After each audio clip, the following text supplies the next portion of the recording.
Welcome, everybody. Hi. It's about almost time. It's almost noon and it's almost time for Job Search Live. So thank you all for being here. I'm just going to give people a second to get here. But if you are here now, great, welcome. Um, Tell me in the comments that you're here. I'd love to know.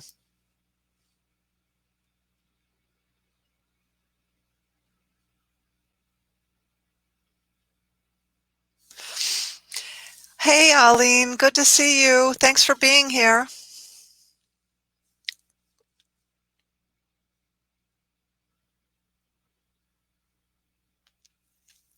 Okay, it is noon and welcome everybody. My name is Hannah Morgan. I am the Career Sherpa and this is Job Search Live. And on Job Search Live, I review why the articles I shared in yesterday's Summary Sunday are important.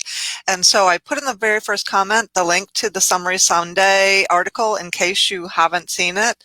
And here's the other thing. If you don't already subscribe to my newsletter, you're not getting Summary Sunday directly delivered to your inbox, which comes out probably around 5, 6 o'clock in the morning on Sunday. So just something to think about. You may want to have that rather than waiting for me to post it. So the theme of this week's Summary Sunday was switch up your job search. And here are some of the reasons why.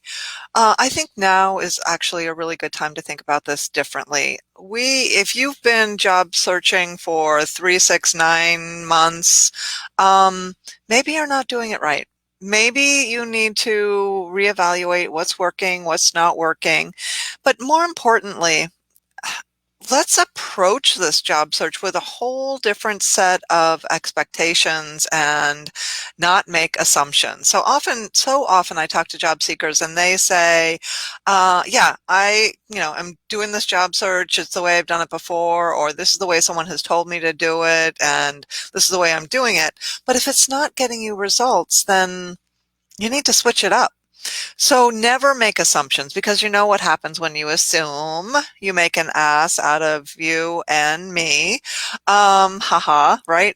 But the problem with any advice that you're getting is that it is generic. And I get it. We don't all have the ability to get personalized coaching, and every situation is different. But do you know, here's the question, here's some 3 questions that I ask about in the Summary Sunday that I want you to think about and how you might answer. For that company that you really want to work for, or you just applied for a job with, do you know how they prefer to hire? Where did their last 5 hires come from? Were they referrals? Did they come from a job board? Was there a recruiter, a third-party recruiter involved? If you don't know how that company prefers to hire, maybe you're not hitting them in the right way. Maybe you're not getting in the door in the right way. How are they screening the candidates? Are they looking at social media? Do they want to see a robust LinkedIn profile? Are they just looking at your resume? Well, how are they? What are they looking for before they pick up the phone and actually call you? And oh, by the way, do you know what people inside that company really want for that job that they're looking to hire for? I'll say this once, I've said it 100 times, that companies really don't do a very good job writing job descriptions. They're usually pretty generic and they don't really hit what they need the job seeker or the new employee to do very well. So the only way you can get information and answers to these questions is you're not going to be able to Google it. You can't find that information online. You're going to have to talk to people who work inside the company, right? And these are all questions that they can answer if they want to. If you know the person, which is ideal, or you're getting referred to the person, then you're less risky and they're more likely to want to talk to you. So that's what the assumptions that we make about why people hire and how they hire. Just because you have 20 years of experience doesn't mean that you're the most qualified person. Experience does not equal qualified. Doesn't. So I'm hoping that you will challenge some of the assumptions that you are making about the job search process, how you're presenting yourself, all of that stuff, and how you're job searching. And this week's articles make it sort of easier to do that. The first article was by Fast Company by Susan Peppercorn, and I've just recently discovered Susan Peppercorn, and I like her a lot. She writes for Fast Company and a couple of other places, but her article was called Six Things You Should Be Doing When Looking for Work Besides Just Applying Online. Of course, that's important to me, right? Because I hate hearing people say that they're applying for jobs online. But her article covers some pretty interesting ideas. Some are pretty common, but others I want you to read because she uses little stories in here and examples of what job seekers have actually done. Rethink your approach to building relationships. And, in the past, and I'll never dispute that, we think that who we know, the people we know, are actually the ones who are going to open up doors for us and offer us jobs. But we know that's not true.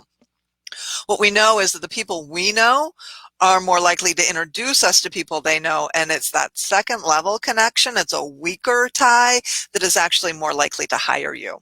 So build that relationship with the people you know, but always, always, always be looking for that second level connection, somebody closer to the ideal job, somebody inside the company.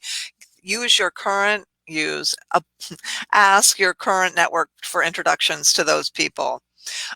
She also talks about creating and sharing content, which is brilliant. I don't want to give it all away, so I'm going to make you go read the article, but she gives a great example of a woman who got on the radar of a CEO by sharing content. Polish your social media presence. If you are still one of those people who says, I'm not into social media, I think you're missing out on an opportunity to build some new relationships, have some conversations. I'll even add, I don't even know if it's appropriate to add this, but if you don't know about Clubhouse and you haven't thought about using Clubhouse, that's another way to meet some really interesting people in an informal setting. It's like a chat line. It's a audio way to network and people talk about stuff. So follow in Clubhouse, look for people who are talking about your career options or like the kind of career you're interested in and see what they're saying. They're probably talking about a certain aspect of it. So if you're in digital media, there's probably people talking about, hey, how to use digital media to grow your company's blah, blah, blah, blah. Those would be great Clubhouse chat conversations to follow, but those are great conversations for you to follow on LinkedIn and Twitter and all over the place. So polish your social media presence. She also talks about sharpening your skills. And I think that we can never have enough good skills. So if you are finding that you're lacking in something, maybe this is the time to invest a little bit of your energy into polishing some of those skills. It's hard, I know it. Develop a side hustle. I'm a huge fan of a side hustle. It just gives you that freedom and security of knowing that you're in charge of making whatever money you make. And now is a really good time to start that side hustle. If you have a passion for furniture, maybe you can start a furniture blog and make some money by advertisements, or maybe you can fix up furniture and sell it on the side. I don't know. There are lots of things you could do to make money. And there's no limit to that, because whatever you have an idea to make money doing, somebody else is probably already doing it, but maybe geography is the issue. Like, I'm not going to order my furniture from California. I'm going to order it from somebody that is closer to the East Coast. So just lots of ideas there. And of course, she says to master the video interview. And one of the things that I just shared on LinkedIn today, in case you didn't know, such a good reminder that LinkedIn has a video interview prep tool. Yep, they do. You can you can pick the questions that you want to be asked, and LinkedIn, you connect your camera to the tool within LinkedIn. It's all free. And then artificial intelligence will analyze your answer on the spot and tell you what you did well and what you didn't do well, and how you come across. So that's all free. Free through LinkedIn. Sure, there are some features that will cost some money, but I don't think you need to upgrade to use those features. It's perfectly fine. My main concern is that right now, I don't care when you have an interview. I don't care that you don't have one scheduled. I want you to practice every day your interviewing skills, because the more you practice, the more confident you will be. And that just will come across in an interview. I think the majority people, and I'm looking for stats on this, but I don't think most people will practice interviewing, which means they're just winging it when they go into an interview. And there's a difference between someone who's just winging it and somebody who knows their stuff. And if you know your stuff, you'll look like a better candidate. And so for all of you who have been saying, I've had so many interviews but no offers, you won't get an offer out of every interview. But likewise, if you've had a lot of interviews and it's not going forward, then you should probably polish your interviewing skills. Use that free tool on LinkedIn. The next article, I'm going to come back and just see who's here. Hey, Colleen, good to see you. If anyone else is here or you have any questions, feel free to type them in the chat and I'll get to them in the comment box. I'll come back and get to them. On JobScan, there was an article about how to find a job in 2021, tips and tricks from the experts. And this is sort of an ongoing, they'll have more content related to this, but just another good way to see. They list some of the job boards, some helpful tips to remember, and they're quoting some experts in that. The next article I shared was from Ask the Headhunter. And if you don't subscribe to his newsletter, I think you really might enjoy it. Nick Korkodolis will take questions every once in a while and he'll answer them from readers. And the question was, how do you get your foot in the door without the necessary degree yet? I'm changing careers and I've spoken to people and they say that I am not qualified because I don't have my degree yet. So he's saying, he also asked, should I offer to come in at a discounted rate so that they can sort of test me and try me before they hire me? And Nick spells out all of the things he recommends this guy does before even suggesting that he takes a pay cut. And so it's a good read. Some of you will be nodding your head like, oh, I know that. And then other things will be like, oh, I didn't think of it that way. So it was a great article. I hope you enjoy that. And then Allison Doyle on The Balance Career shared the impact of long-term unemployment and how to get help. It's a really great resource with some helpful information and tips about, yes, long-term unemployment is going to impact our economy. It's going to impact you as well and your mental well-being. But there are lots of resources that you may or may not know about that offer help for people who are in the situation of long-term unemployment. So if you haven't checked that out, it's definitely worth it. What day was it? Was it Friday or Thursday last week? I listened to a conversation with Darren Murph, who's the GitLab, and his title is Head of Remote. And his job there is to oversee and coordinate the processes and procedures related to working remotely. Lars Schmidt interviewed him. Lars Schmidt just released a new book called Redefining HR. Lars is somebody I've been following for a long time. He's very knowledgeable and just understands HR. So this conversation with Darren Murph about where we're going with remote and what it really means and how GitLab is doing it really, really made me think that this is definitely doable. And the more that we talk and we look at the trends, remote work is not going away. There are going to be companies that understand how to do remote work well and companies who don't understand how to do remote work well. And so your job as you're interviewing people is to really sort of sleuth and evaluate how well they are implementing their processes and procedures and what they're doing to accommodate remote workers. Right now, they made a big point to say, we don't have remote work right now. We have distributed teams. When you have remote work, you've got systems and processes in place. We just now are working with distributed teams. So I found that sort of interesting, and it was a great conversation. So, and the reason I shared that with job seekers like you is because you're going to be part of that remote workforce, right? at some point. We all are. And so it's going to help you to understand, how great companies are already managing some of the processes and the procedures and the communication and the meetings and all that. It's more than just jumping on a Zoom call, which is sort of the basic first step. Once you've been around and been doing it for a while, like GitLab has, they've got a really well-oiled machine. So it was interesting to listen to them talk. Um, and so, hey, Michael, the link is in the link is in the article. Let me see if I can share it again. Um, Here it goes. There you go. That is the conversation with Lars Schmidt and the guy from GitLab. Okay. And okay, so the next video, which was in that article, was from Dr. Dawn Graham, and she has this little thing. And if you follow her on either Twitter or LinkedIn, you'll be able to see this. But she has a video series called "Here's the Deal," and this question is: do you have a visibility strategy? Right. So this is to help prepare you for when you get a job, or for those of you that are actively looking for a job but working. Um, One of the things that we really need to be thinking about more seriously, especially with remote teams, is how will we make sure our manager knows what we're doing? Right? They're out of sight, out of mind. What are we going to do to make this easier for our manager? And she talks about a couple of different ideas. One that I'll share with you. The other I'll make you go watch her video. But one of them was creating a personal dashboard.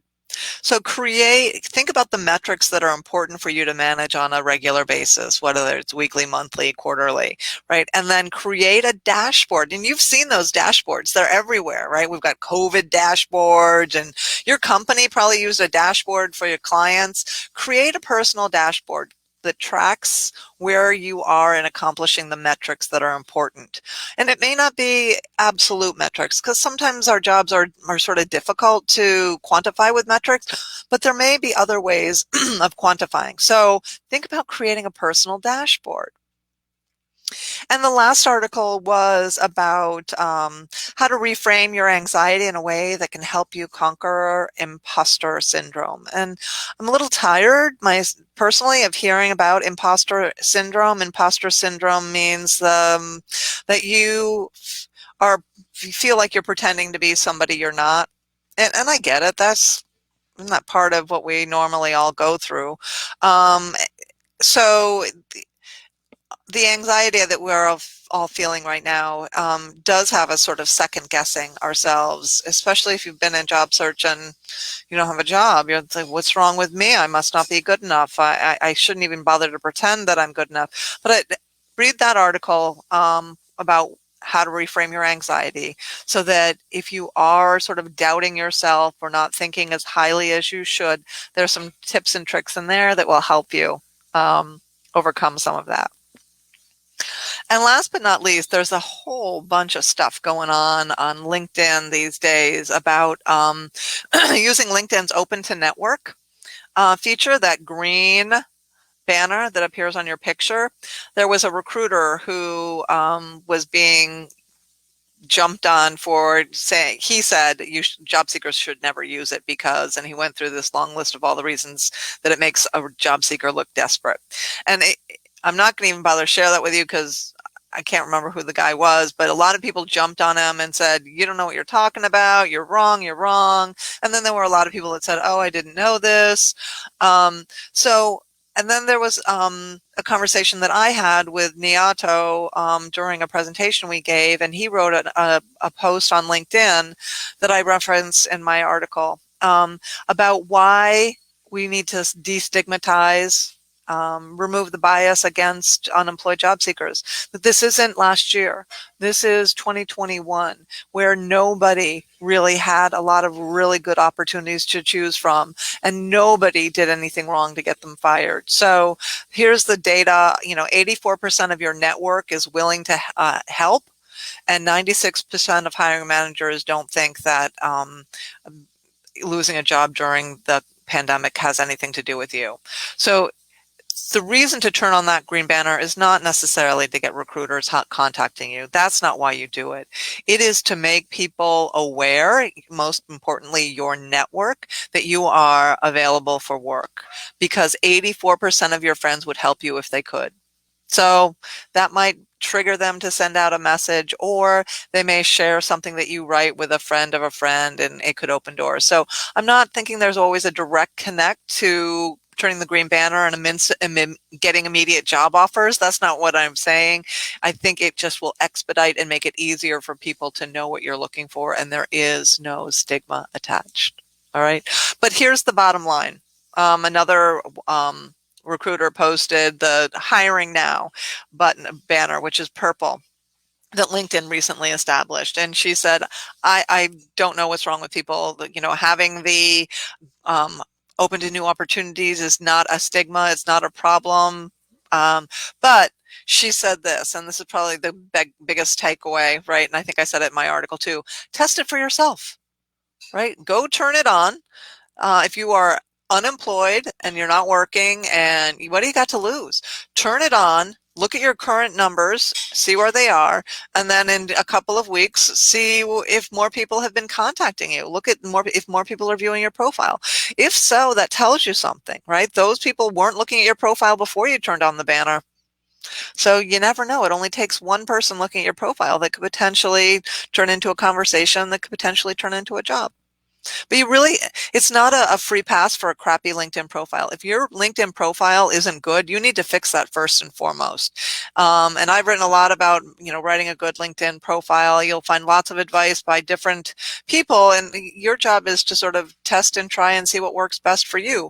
But more is better, not less is more. Your LinkedIn profile needs to be a complete picture of who you are. So I wish you luck in updating your LinkedIn profile. And let me know if you do try the open to work, or even right now, have you tried the open to work and what was your experience?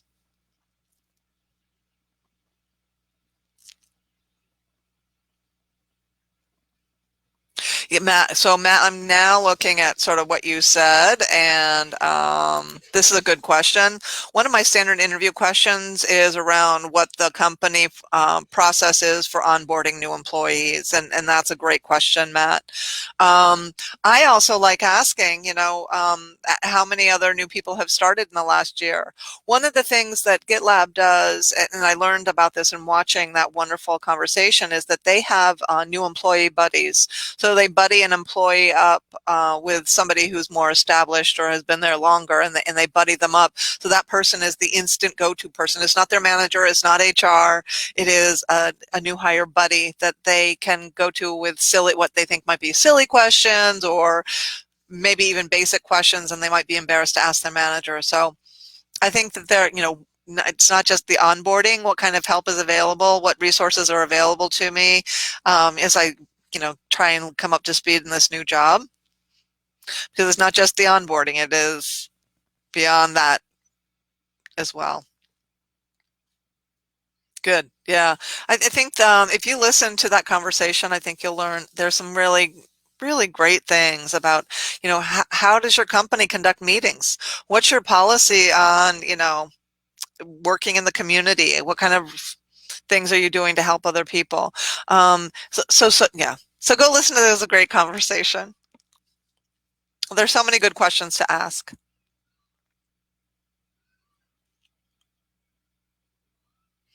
Okay, so are there any other questions I can answer for you, or thoughts that you have before we end for the day? I hope this was helpful. It's always good seeing you all here. Okay. Well, thank you all for being here. And if there is anything that is irking you, or you need answered, this is your chance. Put it in the chat right now, and I'll get back to you. Okay. Have a great week, and happy President's Day.